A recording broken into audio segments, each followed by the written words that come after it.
Today we're going to install the replacement rear driver's side wheel speed sensor on this 2014 Jeep Wrangler Rubicon. Alright, there is the old one. Line goes up, identical. Perfect. We're going to go ahead and throw this right into its location. Just made a video of how to remove it. Now we're going to go ahead and install it. I might need both hands. Let's see if I can get it in there. I'm gonna need both hands. Once you have it in, just secure it into place. I'm gonna grab the old bolt that came off of it. We're gonna use an 8mm to drive it in. 8mm socket. There it is.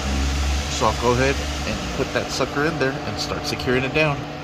Alright, and once you have that nice and secured, perfect, we're going to go ahead and connect the pigtail back together. And here is our pigtail. We're going to go ahead and push it all the way in. Then we'll go ahead and secure the little clamp. There it goes. Make sure it stays clipped. And that is how you install the rear driver's side wheel speed sensor on this 2014 Jeep Wrangler Rubicon. Thank you for watching. Please like and subscribe.